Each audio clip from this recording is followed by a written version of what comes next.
Mister Kaushik Reddy ముందుగా బయటికి వచ్చి బేషరతుగా సారీ చెప్పి తర్వాత బయట తిరుగు. గతంలో కూడా నీ సంస్కృతి అంతా ఇట్లానే ఉంది.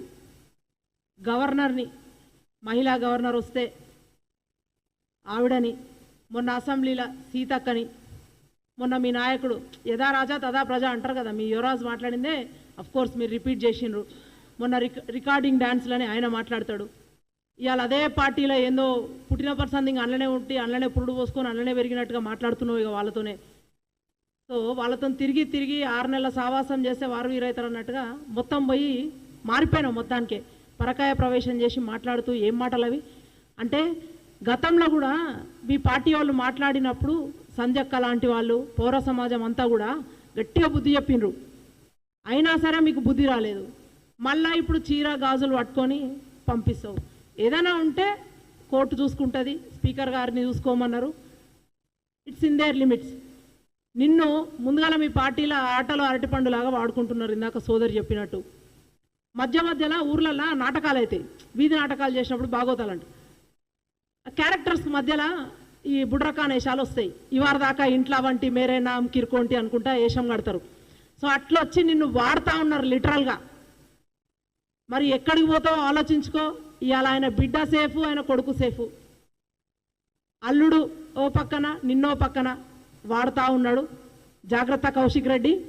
సరే, డిస్పైట్ ఆఫ్ మమ్మల్ని ఇంత కించపరిచినా కూడా ఒక సోదరిమణిగా నీకు చెప్తా ఉన్నా, ఒక సలహా ఇస్తున్నా, తీసుకో.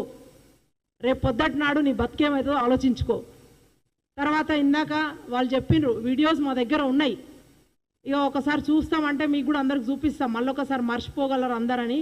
ఇక ఆయన భార్య ఇక ఆమె కొంగు దాచి అడుగుడు.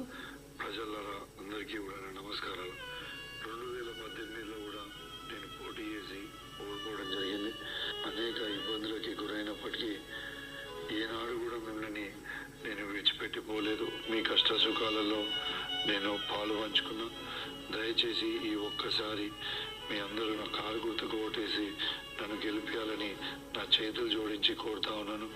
ఈ గుండె అలసిపోయింది, ఈ గుండె మీ గుండెనే అలసిపోయింది, మీ ఆవిడనేమో కొంగు చాపింది. వినండి, ఇది మీదే కదా రికార్డు. కోరుతా ఉన్నాను. జై తెలంగాణ, జై కేసీ. అయితే ఇట్లా గుర్తుకే మన ఓటు.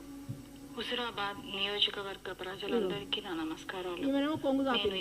సో ఇట్లా పెట్టుకొని తర్వాత జైత్రయాత్ర గెలిచి వస్తే జైత్రయాత్ర చేస్తా, లేకపోతే శివయాత్ర చేయండి, బ్లాక్మెయిల్ రాజకీయాలు చేసి ఇవాళ వచ్చి ఇక ఆయన మాట్లాడతాడు కౌశిక్ రెడ్డి. ఇంకేం మాట మాట్లాడతాడంటే, రేవంత్ రెడ్డి గారట అందులోకెళ్ళి ఇళ్ళకి వచ్చిన వాళ్ళనట తడి బట్టతో గొంతు కోసాడట. గొంతు కోసే సంస్కృతి నువ్వు ఉన్న సదరు బీఆర్ఎస్ పార్టీ నాయకుంది. ఆయన పార్టీ పెట్టిన రోజు 25 మంది పోలిట్ బ్యూరో సభ్యులు ఉంటే ఒక్కడు కూడా మిగిలిన రాష్ట్రకి ఏకో నారాయణ ఆయనే మిగిలిండు.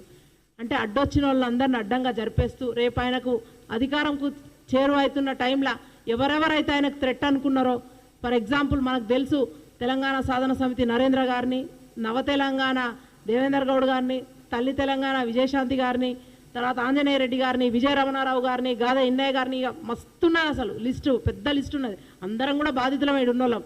సో అట్లా మనం కూడా అదే అక్క చెప్తాం. సో ఇట్లా మమ్మల్ని అందరినీ కూడా వాడుకొని నువ్వు ఉద్యమం చేసినప్పుడు ఏడికేలు వచ్చినాయి, నీకు డబ్బులు ఏడికేలు వచ్చిండ్రు. ఇదే మహిళలు 6 కాలం కష్టం చేసిండ్రు, రోడ్డు మీద వంట వార్పు చేసిండ్రు. ఇవాళ తెలంగాణ ఇచ్చిన తల్లి కూడా మహిళనే, సోనియా గాంధీ గారే కదా. నిండు సభలని నాయకుడు చెప్పిండు ఆ రోజు. ఏమని చెప్పిండు? Without Sonia Gandhi's initiation it wouldn't have happened అని నిండు సభలో చెప్పిండు ఆయన. Telangana would have left as a dream అని చెప్పిండు ఆయన. సో బుద్ధి తెచ్చుకొని జర ఇంకొకసారి హోస్ట్లో ఉండి మాట్లాడితే మంచిగా ఉంటుంది. తెలంగాణలో ఇవాళ కాంగ్రెస్ పార్టీ మహిళలను ఎంత గౌరవిస్తుందో ఇవాళ ఇన్సిడెంట్స్ మీరు చూసిండ్రు. నిన్ననే ముఖ్యమంత్రి గారు ప్రకటించిండ్రు, చూసిండ్రా? మహిళా యూనివర్సిటీకి చాకలి ఐలమ్మ పేరు. అంత చక్కటి రాజకీయం చేస్తూ ఉన్నాం ఇవాళ. చక్కటి స్ఫూర్తి అందరికీ కూడా. సాయుధ రైతాంగ పోరాటంలో అసూలు బాసింది ఇవాళ సాకలి ఐలమ్మ వారసులం అనుకుంటా. నీ నాయకుడు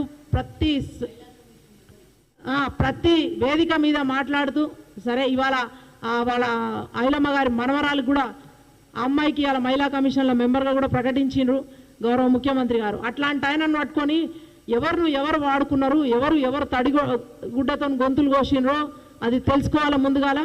మాట్లాడేటప్పుడు ఇక పోతే అన్నీ కూడా దగ్గర పెట్టుకొని మాట్లాడాలి. ఇక పెద్ద లిస్ట్ ఉంది మీ గురించి మాట్లాడితే. 2014లో మీరు ఎంతమందిని తీసుకున్నారు, 2018 అయితే అప్పుడు మీకు తెలియదు, బికాజ్ మీరు ఇక్కడ సైడ్ ఉండే. అప్పుడు 18లో గెలవంగానే మళ్ళీ వాళ్ళు 14 మందిని తీసుకున్నారు, వాళ్ళకి సరిపోదు అన్నట్టుగా. సో ఇంతమందిని తీసుకొని పార్టీలనే విలీనం చేసిండ్రు మీరు. ఇప్పుడు చెప్పలే కదా 3 తెలంగాణ సాధన సమితి ఇవన్నీ మచ్చుతునకలు, జస్ట్ ఎగ్జాంపుల్స్. నవ తెలంగాణ, తల్లి తెలంగాణ లాంటి వాళ్ళను, ఇట్లాంటి వాళ్ళను మీరు ఇంకా కూడా ఉపేక్షించొద్దు అని చెప్పేసి అందరికీ కూడా చెప్తా ఉన్నాం. ఓపెన్గా కూడా ఇవాళ అక్క వాళ్ళు చెప్పినట్టుగా అందరం వెళ్ళి కంప్లైంట్ కూడా ఇస్తాము. తర్వాత సుమోటోగా తీసుకోవాల్సిందని మహిళా కమిషన్కి కూడా విజ్ఞప్తి చేస్తూ ఉన్నాము. పౌర సమాజంలో ఉన్న మహిళలు కూడా అందరు కూడా మీరందరూ కూడా మా వెంట రావాలి. ఇవాళ మన ఈ కాంగ్రెస్ వాళ్ళకు జరిగిన అవమానం కాదు ఇది, మహిళలకు జరిగిన అవమానం ఇది. సో అందరు కూడా మా ఈ పోరాటంలో మాతోనే కలిసి వస్తారని చెప్పి అనుకుంటూ మీ అందరి దగ్గర సెలవు తీసుకుంటున్నాం. Thank you. అసలైన తొలి వెలుగు. ఫాలో వాట్సాప్ @తొలి వెలుగు official.